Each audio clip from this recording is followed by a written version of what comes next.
instance, entrepreneurs, Hispanics who are entrepreneurs. It reminds me several years ago of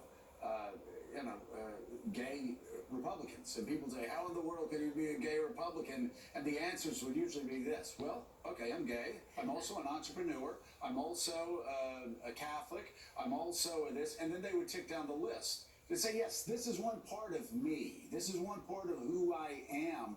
But I'm not going to disregard the other things that I am as well. And it's the same thing with Hispanics. You think, yeah, I'm a Hispanic. I'm also an entrepreneur. I'm also a Catholic. I'm also conservative. I'm also pro-life. I also believe in traditional family. I also believe in this. I also hate Castro. All of these things, when you start saying that and you're a Hispanic, the Democrats in the past have just shut you off. Yeah. And they just ignored it. And again, I try to bring these things up, and I'm like, people get really upset about it. The fact is, let me say it again. Miami-Dade turned out the way Miami-Dade turned out to be because Cuban Americans hate socialists. Let me say that again.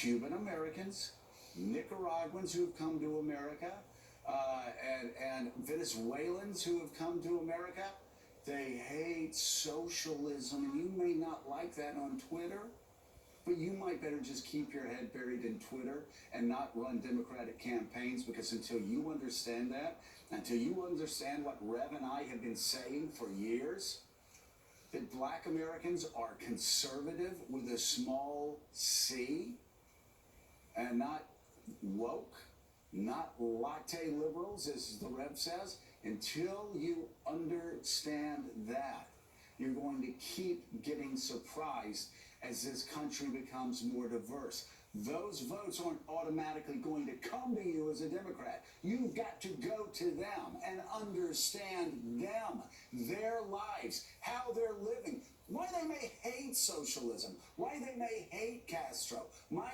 they may hate Ortega, why they may hate what's been going on in Venezuela.